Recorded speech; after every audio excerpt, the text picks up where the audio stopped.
Hola, bienvenidos a este vídeo de la sesión especial de grupos de arte en Mapping Class Group dentro del quinto encuentro de la Sociedad Matemática Mexicana y la Real Sociedad Matemática Española. En esta ocasión tenemos el placer de presentar al profesor Jesús Hernández Hernández del Centro de Ciencias Matemáticas de la UNAM en Morelia. Jesús es experto en Mapping Class Groups y en teoría geométrica de grupos. Y hoy nos va a dar una charla titulada Fenómenos de rigidez de los grupos modulares y complejos asociados. En esta charla se ve muy bien cómo comprender los Mapping Class Group puede ayudar a estudiar los grupos de arte y saber más sobre ellos. Si tienen alguna pregunta, pueden dejar sus comentarios en la sección de comentarios de este vídeo y se los trasladaremos al ponente el día de nuestra sesión en directo, que es el 16 de junio, a las 12 del mediodía en México y a las 7 de la tarde en España. Y sin más demora, pues damos paso a la charla de Jesús. Muchas gracias. Hola a todos, muchas gracias por estar viendo este video. Primero que nada me gustaría agradecer a los organizadores por su invitación y por la paciencia que me han tenido. Y bueno, en esta ocasión me va a tocar hablar acerca de lo que son fenómenos de rigidez de los grupos modulares y complejos asociados. En particular nos vamos a enfocar a la relación que hay entre los grupos modulares de Teichmüller y el grafo de curvas y cómo podemos ver esto reflejado o encontrar un análogo en los grupos de arte. Entonces, la plática va a estar dividida en dos pedazos.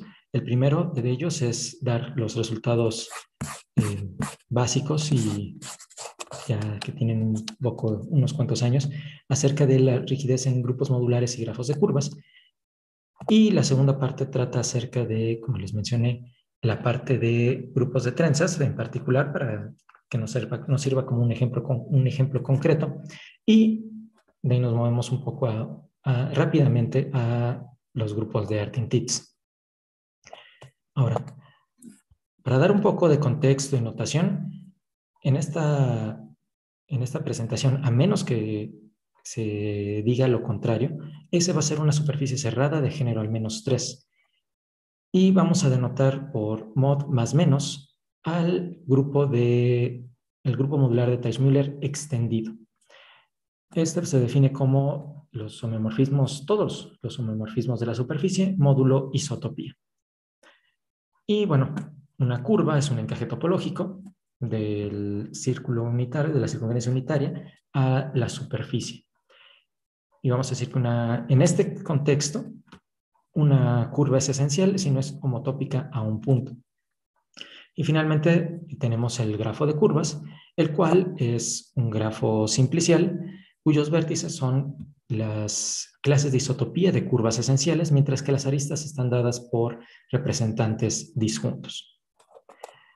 Ahora, todo esto es el contexto de notación y ahora sí ya nos entramos en todo esto. Entonces, la primera cosa que hay que notar es que el grupo modular de Teichmüller actúa de forma natural en el grafo de curvas. Y la acción está dada de la siguiente forma. Uno tiene la clase de un homeomorfismo H y la clase de una curva alfa. La acción de H en alfa está dada por la clase de la curva H de alfa. No cuesta trabajo revisar que esto es una acción bien definida. Ahora, cuando uno tiene una acción, uno inmediatamente tiene una representación. Y en este caso vamos a denotar por ρ a la representación asociada. Ahora, cuando a uno le presentan un homomorfismo, uno dice, bueno, este es el homomorfismo de grupos que tenemos, uno se pregunta, bueno, ¿qué propiedades cumple este homomorfismo? Si es inyectivo, si es sobreyectivo. Y bueno, en este contexto, una vez más, en el contexto en el que estamos, no cuesta trabajo ver que gracias al que se llama el método de Alexander, se tiene que ρ es inyectivo. Por lo tanto, ya sabemos que en los automorfismos del complejo de curvas tenemos una copia fiel del grupo modular extendido. Ahora, lo que queda preguntarse es qué tan rígida es esta acción. ¿A qué me refiero con esto? A priori, podríamos tener muchísimos automorfismos del grafo de curvas. Muchos de ellos geométricos, es decir, inducidos, bueno, que están en la imagen de Rho, inducidos por un homeomorfismo. Pero también, a priori, podríamos tener muchos automorfismos que no sean geométricos. Vamos a ver qué pasa con esto. Como les estaba comentando, vamos a pensar en si nosotros tenemos un objeto en una categoría y un grupo actuando por automorfismos ahí, vamos a decir que la representación asociada a esta acción es, si Rho es la representación asociada a esta acción, vamos a decir que la acción es rígida si Rho es sobreyectivo. ¿Por qué esto? Porque lo que me está diciendo, regresando al caso del grupo modular extendido, es que en verdad aquí no van a haber más automorfismos más que los obvios, los que vengan de homeomorfismos de la superficie. ¿Okay? Entonces, eso es lo que motiva esta definición. Y bueno, un teorema que fue probado de forma independiente por Ivanov para el caso de género mayor o igual a 2, Korkmaz e independientemente por Luo para géneros ya 0 y 1, es que resulta que esta, en el contexto, una vez más, en el contexto en el que estamos, esta representación es sobreyectiva. En particular, la acción del grupo modular en el grafo de curvas es rígida. Ahora, esto, como ya les dije, nos dice que no hay otros automorfismos más que los obvios. Pero ¿cómo podemos luego obtener información del grupo modular a través de esto? Porque al final de cuentas, lo que nos interesa aquí es estudiar al grupo modular a través de sus acciones, desde el punto de vista de teoría geométrica de grupos. Por lo tanto, nos gustaría saber, ok, ya que sabemos que la acción es rígida, ¿qué podemos decir de esto? ¿Qué podemos obtener? Y bueno, cuando Ivanov, cuando él lo mostró para género mayor o igual a 2, nos dio este teorema. En el mismo artículo nos da una aplicación y es una de las aplicaciones que ha sido más usadas en todo esto. Entonces, lo que nos deja es lo siguiente. Hay una rigidez algebraica. ¿Qué es esta rigidez algebraica? La rigidez algebraica, en este caso, vamos a pensarlo en lo siguiente. Uno puede tener muchísimos, dado un grupo, uno puede tener muchísimos automorfismos, automorfismos de grupos para este grupo, pero hay algunos que son particulares.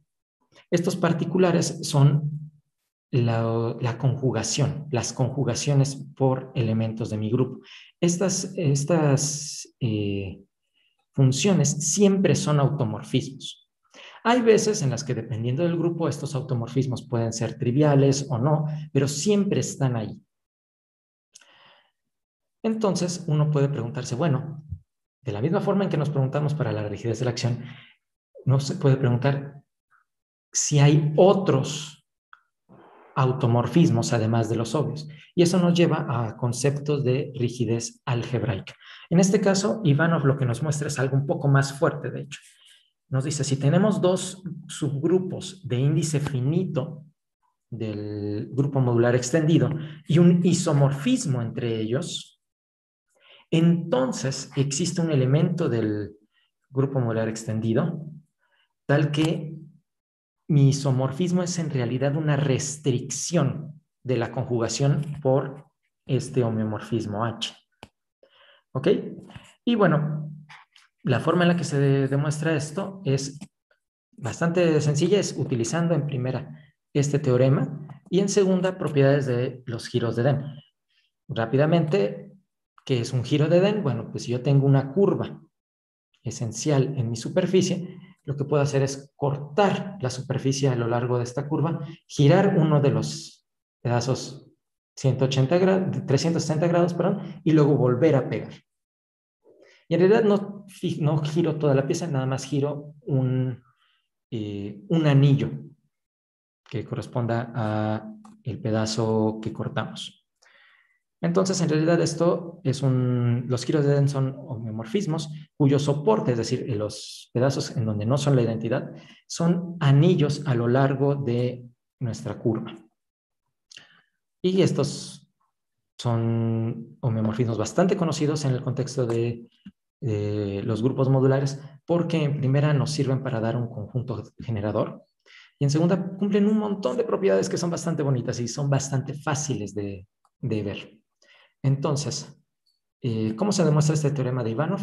Bueno, la forma manoteada, porque no tengo todo el tiempo, es la siguiente. Primero, nos aseguramos de que en nuestro grupo gamma 1 haya siempre potencias no triviales de cada giro de Den de mi superficie.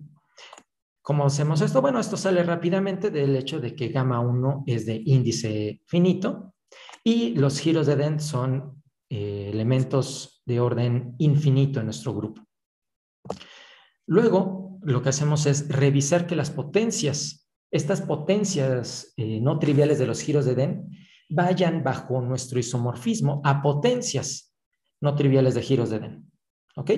Esto sale a través de que las potencias no triviales de giros de Den se pueden caracterizar algebraicamente.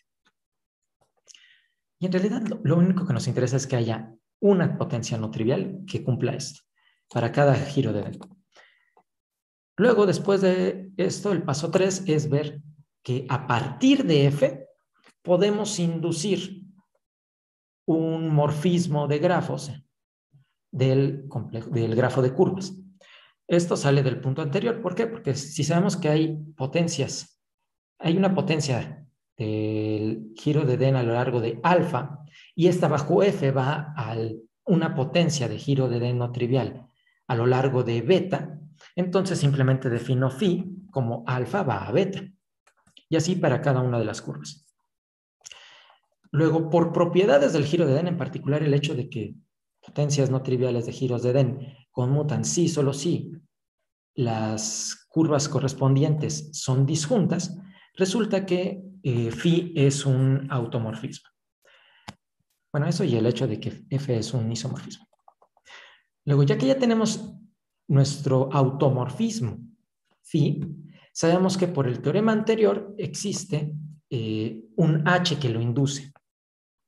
Y entonces, después de esto, usamos propiedades de giros de Den para obtener el resultado. Y es literalmente propiedades bastante básicas de giros de Den. Entonces, esto es algo bastante conciso, es algo bastante ya establecido. Y si se dan cuenta, esto en realidad como que nos da una receta. Nos da una receta para poder decir, ok, a lo mejor y yo puedo demostrar una generalización del teorema de Ivanov, Korkmaz y Luo.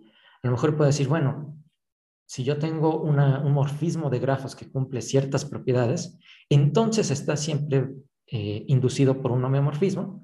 Entonces, eso a lo mejor, usando esta receta, pueda yo obtener un resultado de rigidez algebraica. Ustedes pueden pensar en esto como que es, ya sea, dependiendo del contexto en donde estemos, ya sea una maquinita de salchichas o, más mexicanizado, una maquinita de tortillas, en donde en las máquinas de tortillas, en las máquinas de salchichas, entra la masa, la carne, y salen tortillas o salchichas respectivamente. En este caso, entran resultados de lo que podríamos llamar rigidez combinatoria del grafo de curvas y salen resultados de rigidez algebraica del grupo modular extendido. Entonces vamos a ver ciertos resultados que han salido a partir de esta filosofía. Y bueno, uno de ellos fue probado por Irmak, independientemente Verstock y Margalit, y nos dice que si nosotros tenemos una función simplicial, es decir, vértices a vértices y aristas van a aristas o vértices, tales que mandan vértices que no forman aristas a vértices que no forman aristas. Esto en el idioma de Irmak y Verstock y Margalit nos dice que phi es una función superinyectiva. Entonces, nuestra función superinyectiva es un automorfismo. Y por el resultado de Ivanov nos deja que esto es un homeomorfismo, está inducido por un homeomorfismo. Posteriormente, Shackleton logró generalizar esto a decir, bueno, si yo tengo un morfismo de grafos que es localmente inyectivo, por localmente inyectivo me refiero a que la restricción a la estrella de cualquier vértice es inyectiva, entonces phi es un automorfismo y por lo tanto está inducido por un ome. Esto es una generalización de lo anterior porque de las primeras cosas que uno puede demostrar, si no es que la primera cosa que uno puede demostrar, es que si uno tiene un mapeo superinyectivo del complejo de curvas a sí mismo, entonces es inyectivo. Y es literalmente lo primero que uno demuestra. Entonces, esto sí es una generalización de los resultados de Irmak, Iverson y Margalit. Y ya posteriormente, hace ya unos años, de forma independiente, una vez más Irmak y en este caso yo, demostramos que si uno tiene ya simplemente un morfismo de grafos, entonces este morfismo tiene que ser un automorfismo. Entonces, esto nos dice que el grafo de curvas es increíblemente rígido. No pueden haber morfismos de grafos que vayan del grafo de curvas a sí mismo que no sean automorfismos. ¿Ok? Y bueno, esto incluso hasta se puede empujar más a pensar cuándo es que se puede tener este resultado si las superficies son diferentes, agregando uno que otro hipótesis bastante razonable. Pero bueno, ahora, estos tres resultados son resultados de rigidez combinatoria del grafo de curvas. Entonces, lo que estaba comentando hace un momento es que los podemos meter a nuestra maquinita de tortillas y que nos salga un resultado de rigidez algebraica. Y eso es lo que sucede en cada uno de estos casos. Ahora, por simplemente facilidad de exposición, nada más voy a dar el que encuentra un buen equilibrio, el resultado que encuentra un buen equilibrio entre ser lo más general posible, pero a su vez ser fácil de exponer. Y es el resultado que se obtiene del de Shackleton, el cual nos dice lo siguiente. Si ustedes tienen un subgrupo de índice finito y un homomorfismo que va de nuestro subgrupo al grupo modular extendido, tal que es inyectivo al restringirse a los estabilizadores en H de las curvas esenciales en S, es decir, me tomo una curva esencial en S, me fijo en el estabilizador de esta curva dentro de H y ya teniendo ese subgrupo, me fijo en la restricción de F a este subgrupo y tiene que ser inyectivo. Si esto pasa para todas las curvas, entonces resulta que F es la restricción de una conjugación por un elemento del grupo modular extendido. Noten que esto, la condición de ser inyectivo al restringirse es necesariamente más general que pensar que tengamos una función inyectiva y a su vez es más general que pensar que tenemos un isomorfismo entre subgrupos de índice finito. Pero llegamos de todas formas a la misma conclusión, el hecho de que no hay de otra más que sea la restricción de una conjugación. ¿Ok? Y bueno, ya teniendo todo esto, uno puede decir, ok, todos estos resultados son bastante interesantes y todo esto está en el contexto de grupos modulares y grafos de curvas. ¿Cómo es que podemos mover esto ya después? ¿O qué tiene que ver esto con los grupos de trenzas y los grupos de Artin-Tits? Bueno, tenemos el siguiente contexto. Para empezar, un grupo de trenzas, probablemente ustedes ya lo conocen, pero déjenme nada más enunciarlo de todas formas. Si nosotros tenemos n un entero mayor o igual a 2, el grupo de trenzas en n hilos se puede definir simplemente con la siguiente presentación. Tenemos nuestros n-1 generadores, sigma 1, sigma 2 hasta sigma n-1, y cumplen las siguientes relaciones. Si los subíndices están alejados al menos 2, entonces los generadores van a conmutar. En caso contrario, es decir, si los generadores tienen subíndices consecutivos, entonces vamos a tener lo que se llama la relación de trenzas. Si dan cuenta, es como que giro.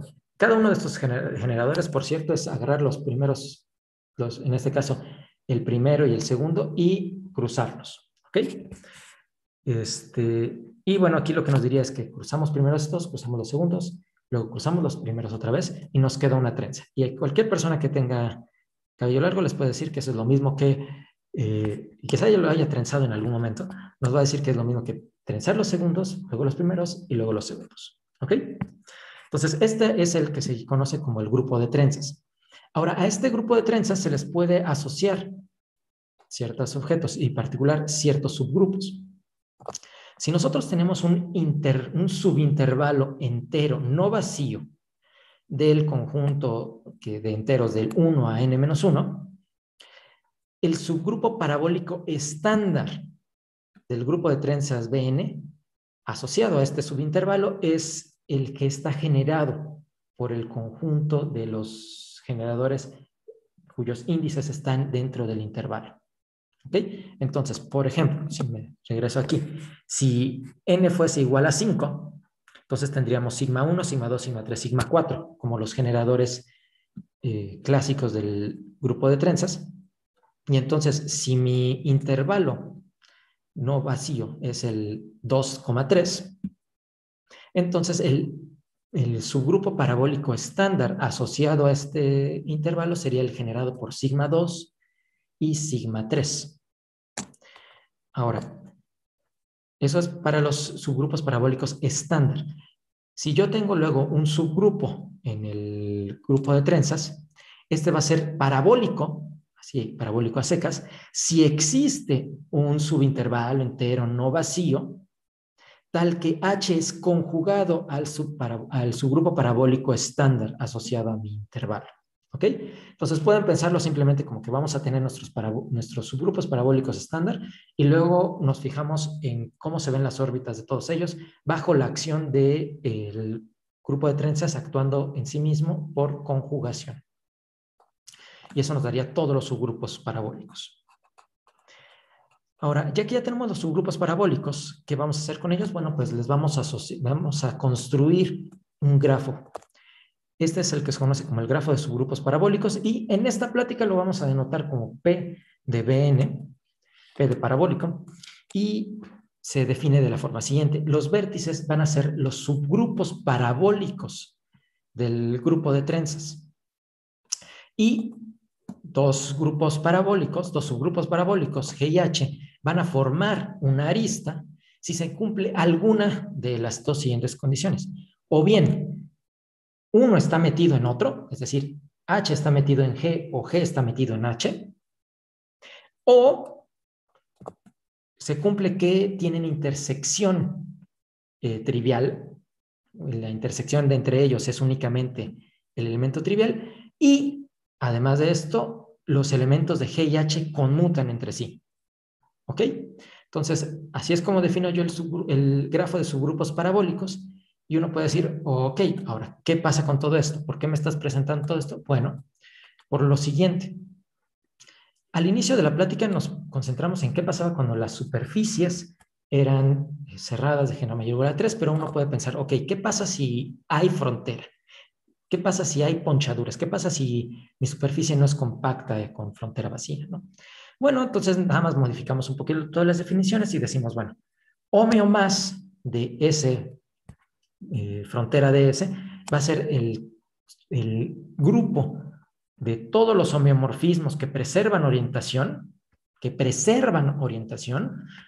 tales que al momento de que los restringo a la frontera me queda la identidad. Y luego defino el grupo modular de Teichmüller, esta vez no extendido. El grupo modular de Teichmüller lo defino como este grupo módulo isotopía relativa a la frontera. ¿Ok? Ahora, este es el que, de hecho, esta es la definición clásica del grupo modular de Teichmüller. Y entonces uno puede decir, bueno, ok, hay muchas cosas que todavía se cumplen, sobre todo si nosotros pensamos que una curva sea esencial. Ahora, si no es isotópica a un punto, no es isotópica a una ponchadura y no es isotópica a una componente de frontera, entonces de todas formas voy a tener una acción del grupo modular en el grafo de curvas. No cuesta trabajo ver que precisamente por los resultados de Ivanov esta acción ya no va a ser rígida, pero aún así van a haber muchas cosas que podamos decir. Y de hecho, es a través de esta acción que han salido muchísimos resultados del grupo modular. Ahora, una vez más, ¿cómo se relaciona todo esto? Bueno, pues resulta que, por ejemplo, si yo tengo DN, en donde DN va a ser el disco cerrado unitario con N puntos en su interior quitados, le quito N puntos en su interior, entonces no cuesta trabajo ver que si N es mayor o igual a 3, hay un isomorfismo entre el grupo modular del disco de N, con disco menos N, con N ponchaduras, y el grupo de trenzas. Más aún, este isomorfismo no solo va a quedar ahí en el espacio, sino también puedo construir además un isomorfismo entre el grafo de curvas del disco con N ponchaduras y el grafo de subgrupos parabólicos del grupo de trenzas. Y este isomorfismo va a ser sí equivariante, en donde sí era mi isomorfismo entre el grupo modular y el grupo de trenzas. Ahora, ¿cómo podemos construir este isomorfismo, estos isomorfismos? Bueno, no cuesta mucho trabajo, vamos a hacerlo rápidamente para n igual a 5. Y bueno, lo primero que hay que ver es lo siguiente. Si nosotros tenemos aquí nuestro disco con nuestras 5 ponchaduras, nosotros podemos definir estas curvas, gamma 1, gamma 2, gamma 3, gamma 4. ¿Ok? Simplemente pensando que son estas que aparecen en la pantalla. Y entonces, asociada a cada una de estas curvas, vamos a tener el medio giro de Den a lo largo de ellas, que no es otra cosa más que nos agarramos las ponchaduras y las intercambiamos de lugar. Y él es la identidad afuera del disco delimitado por las gamma Is. Ahora, la forma en la que vamos a definir sí es a estos medios giros, los mandamos a los sigma Is, que eran los generadores clásicos del grupo de trenzas.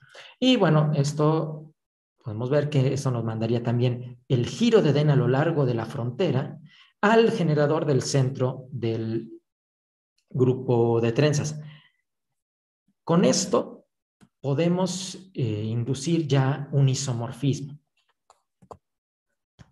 Ahora, para ver el isomorfismo, ahora entre el grafo de curvas y el grafo de subgrupos parabólicos, lo que podemos hacer, bueno, si nosotros tenemos un intervalo, defino delta del intervalo como la única curva frontera esencial de la vecindad regular dada por la unión de los gamma Is, en donde las Is están en mi intervalo. Vamos a hacer un ejemplo rápido. Si, por ejemplo, si mi intervalo una vez más es el 2, 3, entonces me fijo en la curva gamma 2, en la curva gamma 3, me fijo en su vecindad regular y me fijo en sus fronteras.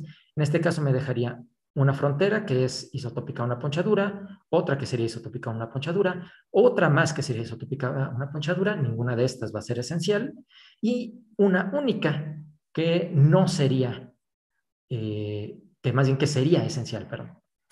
Y esa es a la que vamos a denotar delta 2, 3. Si se dan cuenta, esto lo que nos dice es que es una curva que nos va a encerrar P1, P2, P3 y P4. Y pues simplemente decimos, bueno, ¿cómo voy a definir este isomorfismo? Bueno, a cada delta I lo voy a mandar al subgrupo parabólico estándar asociado a I. Una vez que hacemos esta correspondencia, extendemos sí equivariantemente y nos queda un isomorfismo. Tiene que demostrar todo esto, pero así es como uno puede construirlo. Ahora, esto fue para el grupo de trenzas. ¿Qué pasa más? Bueno, resulta que si uno tiene un grupo de Artin-Tits a gamma de tipo finito, uno también de esta misma forma le puede asociar el grafo de subgrupos parabólicos irreducibles y resulta que la acción entre el grupo de Artin-Tits en este grafo es análoga al del grupo modular dentro del grafo de curvas. Entre ellos, resulta que ambos grafos son conexos de diámetro infinito y Gromov hiperbólicos. En ambos casos, en la acción hay al menos un elemento, la acción es por isometrías, y hay al menos un elemento que actúa de forma loxodrómica y WPD. Y esto último nos deja que, por una caracterización de la definición, nos deja que ambos grupos entonces son acilíndricamente hiperbólicos. Cabe mencionar que esto tiene un asteriscote, o en realidad un paréntesis, en donde esto es módulo el centro de nuestro grupo de Artin. Y bueno, ya una vez que ya vimos que entonces la acción del grupo modular en el grafo de curvas es análoga a la del grupo de Artin en el grafo de subgrupos parabólicos y reducibles, entonces nos queda decir, bueno, juntamos los dos pedazos de la exposición y nos queda la siguiente pregunta abierta. ¿Qué tipo de rigidez se cumple o no? Pensando en la acción del grupo de Artin-Tits en su grafo de subgrupos parabólicos. Entonces, esta pregunta es abierta en general, sobre todo porque es bastante vaga y hay ciertos resultados parciales, pero lamentablemente, como pudieron ya escuchar, ya se me acabó el tiempo, entonces, pues, muchas gracias. Pues muchísimas gracias, Jesús, por esta interesantísima charla, por explicar también las intuiciones y las ideas que hay detrás de estos resultados y cuestiones. Y nada, si tienen alguna pregunta, pues la pueden dejar en la sección de comentarios de este vídeo y la trasladaremos a Jesús Hernández el día de nuestra sesión en directo, que es el 16 de junio, a las 12 del mediodía en México y a las 7 de la tarde en España. Esperamos verles allí en nuestra sesión sincrónica. Hasta entonces.